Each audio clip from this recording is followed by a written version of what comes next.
Anti paper leak यानी कि सार्वजनिक परीक्षा संशोधन विधेयक 2026, यह विधेयक 2024 में पारित हुआ था, लेकिन इसमें कुछ लचीलापन था हमारे भारत सरकार के द्वारा।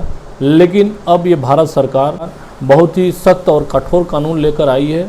भारत सरकार ने 2026 में इसका संशोधन किया और यह विधेयक संसद में पेश किया, जिसको लेकर काफ़ी हंगामा भी हुआ। जितने भी विपक्ष पक्ष जितने भी लोग जंतर मंतर पर प्रोटेस्ट में शामिल हुए, उन सभी दोस्तों से मैं यही कहना चाहूँगा कि जंतर मंतर पर जितना जोश से, जितना विश्वास से हम लोग अपना विरोध दर्ज किए थे, उसी विश्वास और विरोध पर दोस्तों भारत सरकार ने बहुत ही कड़ा और सख्त कानून लेकर आई है और ये हमारे फ्यूचर के लिए बहुत ही अच्छा है। एंटी पेपर लीक जो कि 2024 में पास हो चुका था, इसका पूर्ण व्याख्या मैं आपको इस वीडियो में बताऊंगा। वीडियो के अंत तक बने रहें। दोस्तों, एंटी पेपर लीक जो कि एक बहुत ही अहम चीज़ हमारे लिए बन गया है। हम इस पेपर में जो भी दोस्तों पेपर लीक बहुत ही एक अहम मुद्दा बन गया है। अगर पेपर लीक को बंद नहीं किया जाए, पेपर में होने वाले नकल और धांधली को बंद नहीं किया जाए, हम लोग के बच्चों का क्या भविष्य होगा आप समझ सकते हैं। दोस्तों, गतिविधियों को रोकने के लिए और कठोर कानून बनाने के लिए भारत सरकार का बहुत बहुत धन्यवाद। इस विधेयक में मुख्य प्रावधान और सज़ा ये है, इसमें अधिकतम सज़ा बढ़ाकर 5 वर्ष से 10 वर्ष तक कर दिया गया है। यह एक कैद की सज़ा है जिसमें आर्थिक जुर्माना भी लगाया गया है।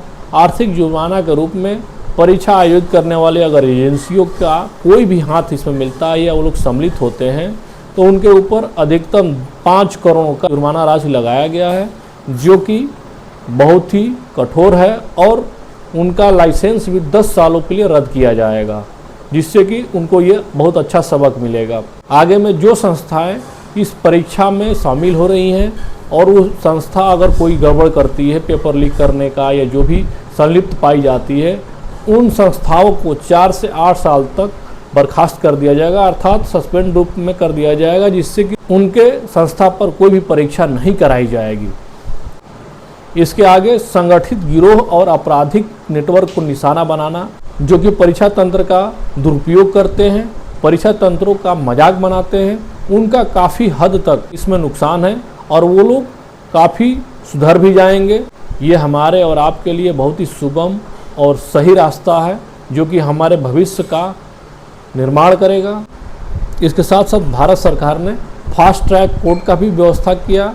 उसमें फास्ट ट्रैक कोर्ट के अंदर जब यह मामला जाएगा तो त्वरित रूप से इसका निस्तारण करने के लिए विशेष प्रावधान किए गए हैं। विशेष तौर पे जज और डिपार्टमेंट अलॉट किए गए हैं, जिसके कारण हमें तुरंत न्याय मिलेगा और इतना हम लोग को हंगामा नहीं करना पड़ेगा। इसके लिए भारत सरकार ने विशेष तौर पे फास्ट ट्रैक कोर्ट का व्यवस्था किया है। दोस्तों, जितने भी भाई बहन जंतर मंतर पर गए थे, जितने भी लोग वहाँ प्रोटेस्ट में जुड़े थे, अपना विरोध दर्ज किए थे, मैं उनका सभी लोगों का आभार व्यक्त करता हूँ। ऐसे कड़े कानून लाने के लिए बहुत ही उनको संघर्ष और हमें संघर्ष करना पड़ा है, तब जाकर भारत सरकार ने इस तरह के कड़े कानून पारित कराने में अपना सहयोग और अपना संघर्ष दिखाई है। भारत सरकार ने जो भी कर दिखाया है, इसके लिए बहुत लोग उनको धन्यवाद दे रहे हैं और बहुत लोग ये सोच रहे हैं ये कैसे हो गया। दोस्तों, मैं ये भी कहना चाहता हूँ कि विभिन्न टाइप की पार्टियाँ हैं, पार्टियों में कितने अनेकों प्रकार के लोग हैं। उन लोगों का ये भी कहना एक है कि भारत सरकार ने बहुत अच्छे से चाल चली है।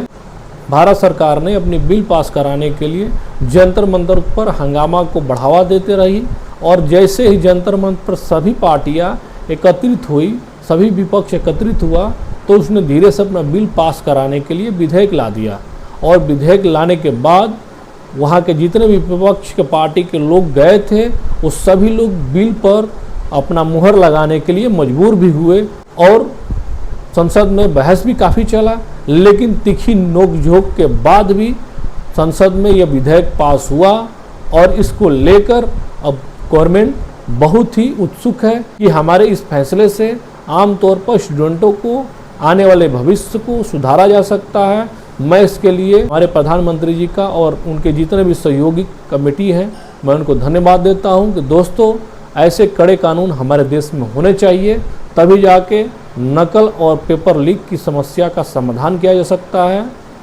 इसके लिए बहुत बहुत धन्यवाद।